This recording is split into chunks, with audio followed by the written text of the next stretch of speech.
Kembali di Safaris Imunologi ya. Kali ini kita masih membahas topik biologi molekuler ya. Sekarang kita sampai ke bab translasi ya.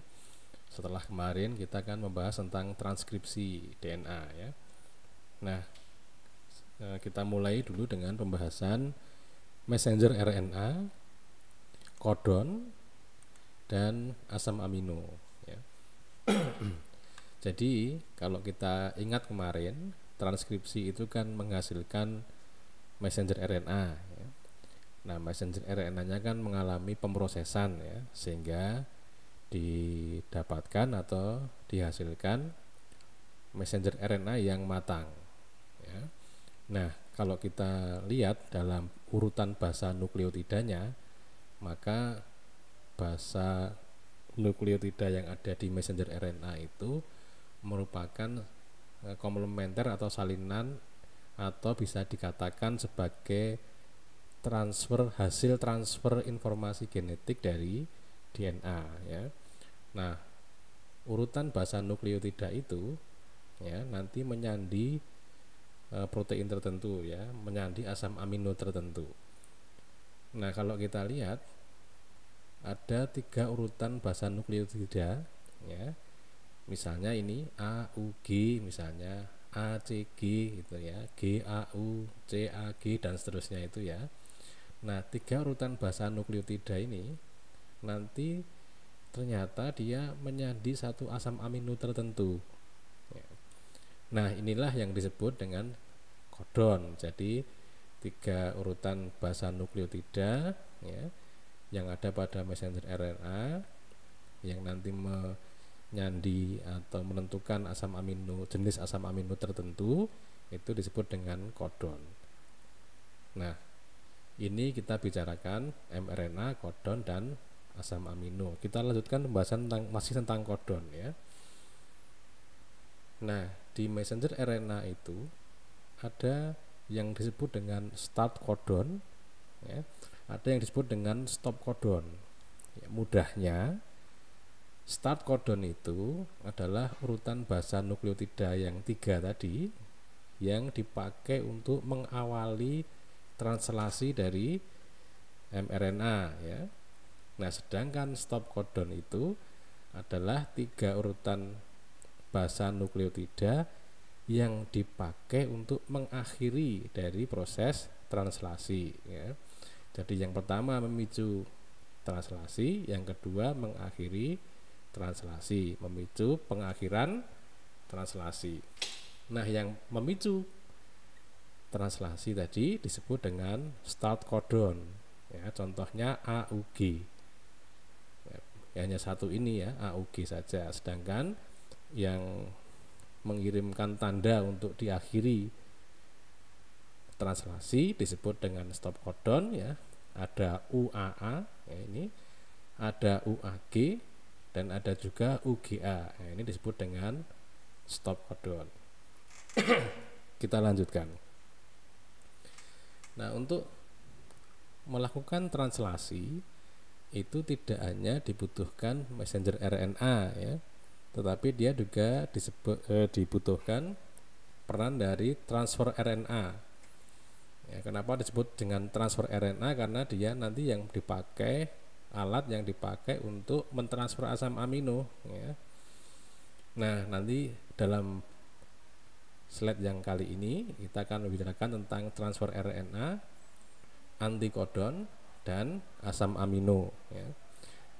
Nah, kalau kita lihat ya, struktur ilustrasi dari transfer RNA itu seperti ini kira-kira ya. Jadi ada yang mengatakan seperti daun semanggi ya. Ya, apapun itu yang jelas ini ya. Di bagian sini ini ada yang disebut dengan antikodon. Antikodon itu urutan 3 basa nukleotida yang nanti bisa mengenali kodon ya, artinya 3 urutan basa nukleotida yang ada pada transfer RNA ini ya, yang disebut dengan antikodon itu merupakan pasangan atau komplementer dari 3 urutan basa nukleotida yang ada di messenger RNA atau yang disebut dengan kodon. Itu yang pertama. Yang kedua, di salah satu ujungnya nanti dari tRNA atau transfer RNA itu nanti ditempeli oleh asam amino yang sesuai dengan 3 basa nukleotidanya, ya. Ya nanti karena nanti kan dia dipakai untuk mentransfer asam amino, ya. Nah, ini proses kira-kiranya seperti ini skematisnya, ya. Jadi ini transfer RNA, di sini ada antikodon, ini ada asam amino yang dia bawa ditempelkan di sini, ya. Nanti antikodon itu akan mengenali, ya, ini pasangannya, ya, C dengan G, U dengan A, C dengan G, ya, ini kan ini kodon. Jadi antikodonnya mengenali kodon, ya. Nah, sehingga nanti dia akan mentransfer RNA-nya ini. Ya, tadi kan ini kan sudah ada yang pertama masuk, ya. Ya, yang sebelumnya sudah ada. Nah, asam amino yang di sini ditempelkan ke sini. Dan itu berlanjut terus sehingga sampai di akhir translasi, ya. Kita lanjutkan. Nah, proses pembentukan protein atau translasi itu terjadi di ribosom. Nah, kalau kita lihat ribosom itu ada 2 jenis, ya. Ada ribosom yang nempel di retikulum endoplasma, ya. Dan ada juga ribosom yang tidak menempel di retikulum endoplasma, dia ada di sitoplasma seperti ini, ya. Seperti ini. Nah, itu ada 2, tapi apapun itu yang jelas ribosom itu terdiri dari 2 bagian, ya. Bagian yang besar, large subunit, dan ada bagian yang kecil, small subunit, ya. Dua-duanya memang asam amino protein, ya, yang tersusun atas berbagai macam asam amino, ya, yang dia merupakan juga disandi lewat transkripsi translasi juga, ya. Tapi hasil akhirnya nanti dia yang large subunit ribosom dan yang small subunit ribosom. 2 subunit dari ribosom ini nanti perlu kerjasama membentuk ribosom yang sudah jadi, ya, nanti dipakai untuk melakukan translasi. Jadi proses translasinya itu terjadi di ribosom. Nah, sekarang kita mulai dengan pembahasan mengenai proses translasinya itu sendiri, ya. Ini saya ceritakan dari awal sampai akhir, ya, dengan secara ringkas, ya. Untuk mengawali terjadinya translasi, yaitu harus ada aktivasi dari messenger RNA, ya. Kita ingat kemarin, ya, bahwa RNA yang sebagai hasil transkripsi itu kan ada pemrosesan, ya. Di ujung 5 dari messenger RNA itu kan ada proses capping, ya. Hasilnya kan adanya cap pada ujung 5. Yang di ujung 3 ada poliadenilasi, ya, sehingga ada poli A yang ada di ekor ujung 3, ya. Nah, itu harus dilakukan proses dulu di sana untuk mengawali terjadinya translasi. Nah, proses itu disebut dengan aktivasi RNA. Bagaimana caranya? Ya, caranya ternyata nanti ada yang disebut dengan eukariot initiation factor 4F kompleks, ya. Jadi kompleks saya singkat EIF4F, ya. Kompleks EIF4F itu terdiri dari EIF4E, EIF4G dan EIF4A, ya. Nah, nanti ini akan mencari bagian mRNA yang ada capnya, ya, sehingga dia nanti mRNA itu akan menempel pada EIF4F kompleks, ya. Terutama kepala dari cap ini nanti akan dikenali atau ditangkap oleh EIF4E, ya. Nah, proses ini itu dibantu oleh EIF4B, ya, jadi seperti ini. Nah, di sini kan rantainya kan panjang begitu, ya, mRNA-nya. Di rantai yang di ujung 3 itu kan ada poli A. Poli A itu nanti akan dilekati oleh poli A binding protein. Jadi protein yang mengikat poli A. Tugasnya untuk apa? Tugasnya nanti menempelkan ekor yang ujung 3 ini ke kompleks EIF4F ini. Ya. Ini proses aktivasi RNA. Yang kedua, itu ada proses resiklus ribosum ya, atau ribosum recycling ya. Jadi kalau misalnya ada proses translasi selesai, maka large subunit ribosum yang besar itu terpisah dengan yang kecil. Nah, yang kecil itu nanti masih mengikat yang namanya EIF1A, Eukaryote Initiation Factor 1A, EIF1 dan EIF3 ya. Nah, EIF1A ini nempelnya di bagian A dari ribosom yang small unit ya. Sedangkan yang EIF1 itu ada di bagian E. Nanti kita lihat fungsinya untuk apa ya. Nah, ini yang disebut dengan ribosum recycling. Nah, proses yang ketiga itu adalah pembentukan kompleks ternary Eukaryote Initiation Factor 2. Jadi kalau kita lihat di sini EIF2 itu akan mengikat GTP ya. Setelah dia mengikat GTP, maka EIF2 itu yang bersama dengan GTP tadi itu akan ditempeli oleh methionine transfer RNA. Nah, kemudian terbentuklah sebuah kompleks yang disebut dengan ternary kompleks. Nah, kalau sudah terbentuk ini, maka ternary kompleks EIF2 ini akan menempel pada bagian yang ribosom yang subunit kecil tadi yang 40 Svedberg ya. Sehingga terbentuklah kompleks preinisiasi 43 Svedberg ya. Nah, ini yang seperti di sini.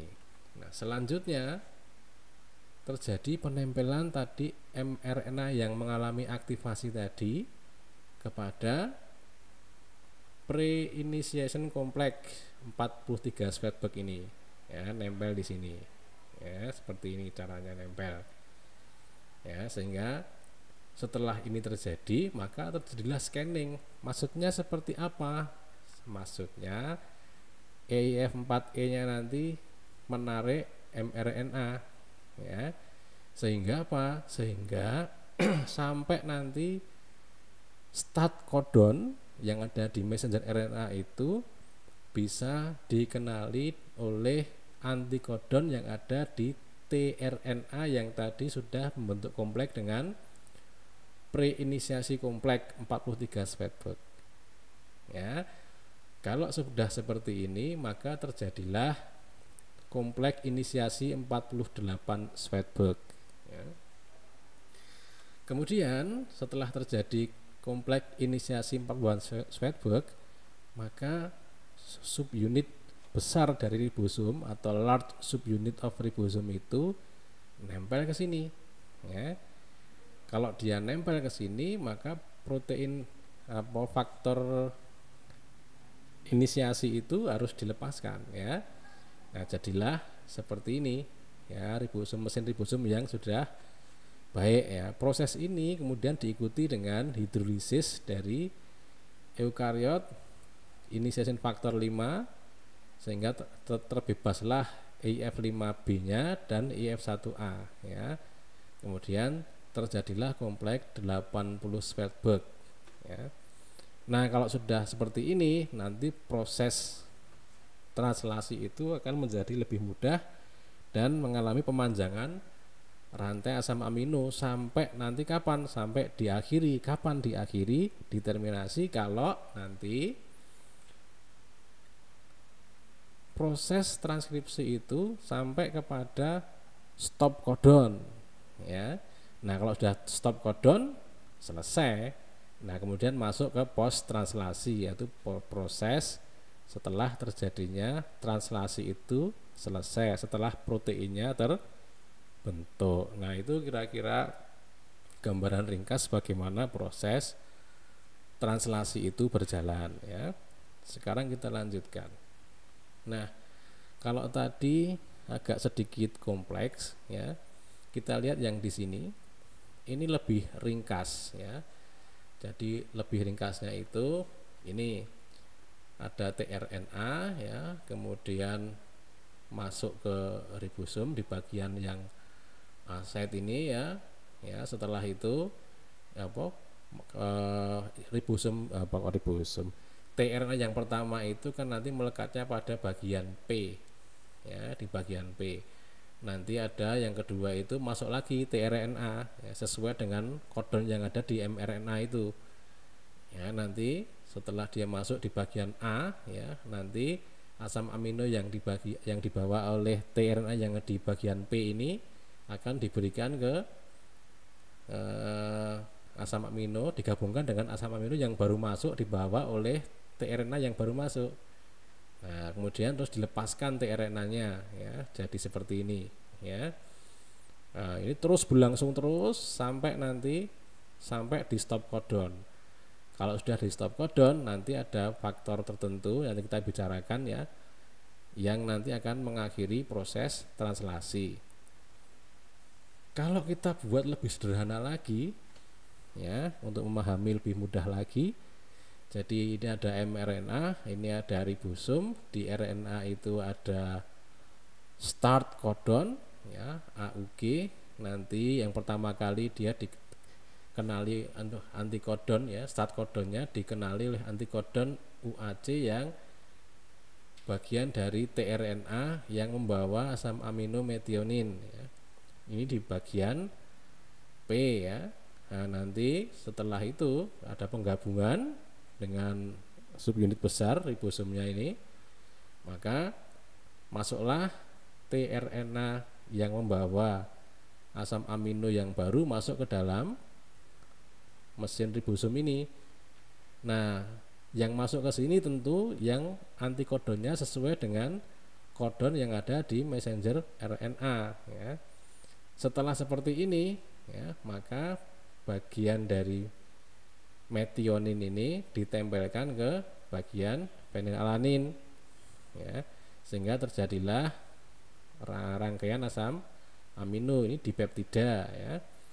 Nanti masuk lagi seperti itu tRNA yang baru yang membawa asam amino tertentu yang antikodon yang ada di tRNA-nya itu mengenali kodon yang ada di mRNA ya.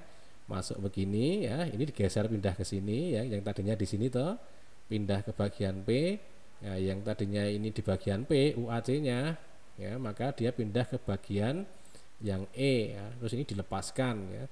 Kemudian ini dipindahkan ke sini. Jadi ini ya, MET P ini dipindahkan ke arginin ini.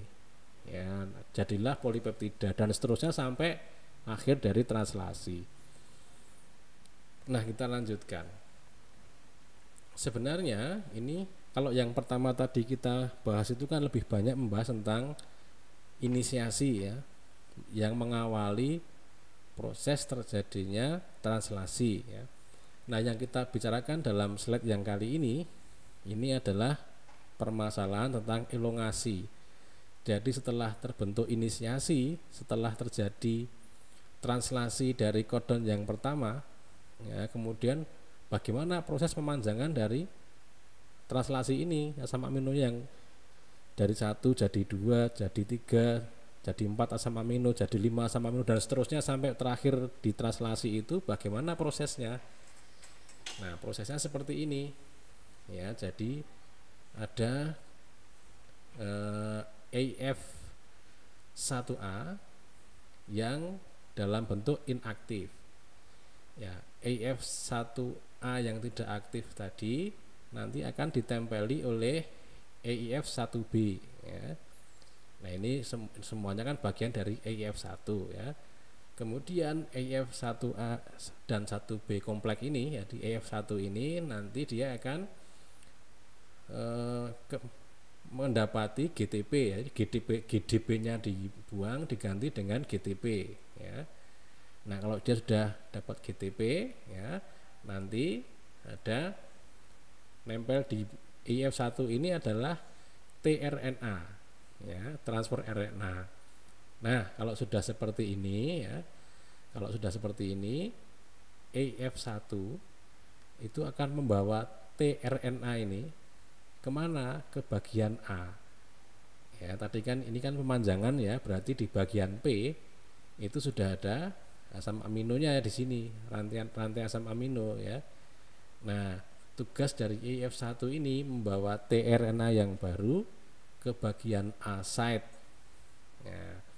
Setelah masuk di bagian A site, ya, maka polipeptida yang ada di bagian P ini akan dipindahkan ke sini, ya, ditransfer ke sini, ya, jadi polipeptida baru, ya, pembentukan ikatan polipeptida yang baru seperti ini, ya. tRNA yang di sini berarti kehilangan polipeptida yang sudah dibentuk tadi karena sudah dipindah ke sini.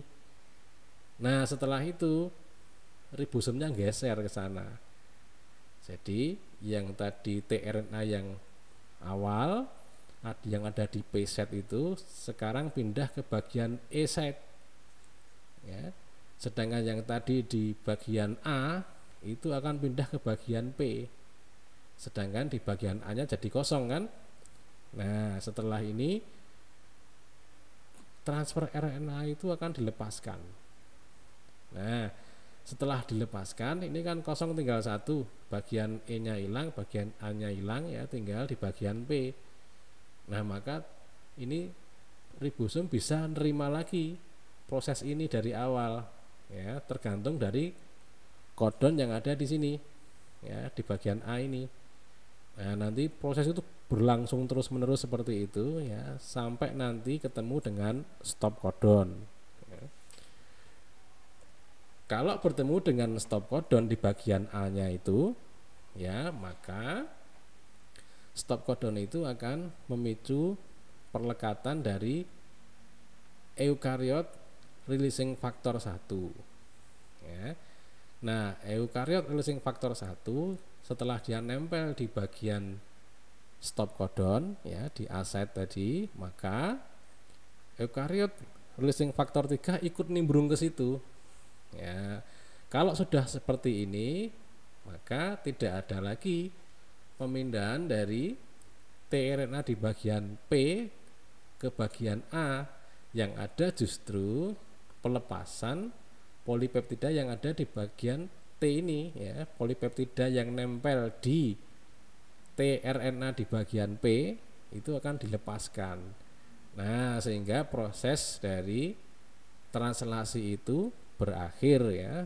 Saya ulang lagi, kenapa berakhir? Karena di bagian A nya itu merupakan stop codon. Stop codonnya dikenali oleh eukariot releasing factor yang nanti memicu untuk proses pelepasan polipeptida yang nempel di tRNA di bagian P, ya, untuk dilepaskan jadi protein.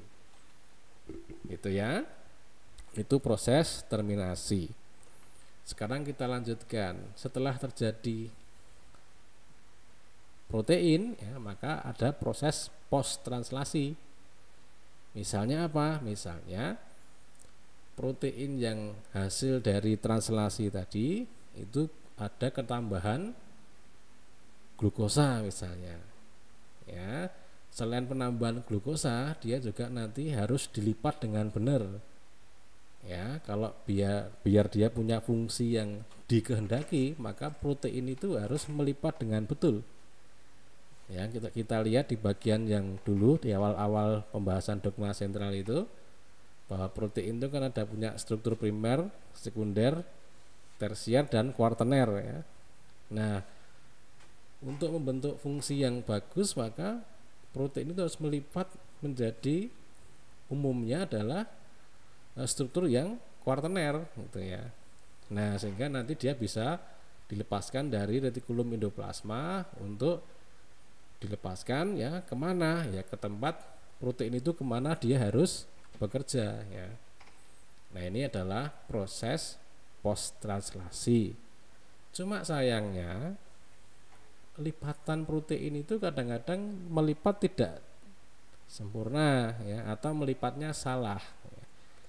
Akibatnya apa? Akibatnya kalau protein yang terbentuk itu melipatnya salah, ya, terjadi kesalahan dalam pelipatan, maka ini gambaran skematisnya ya.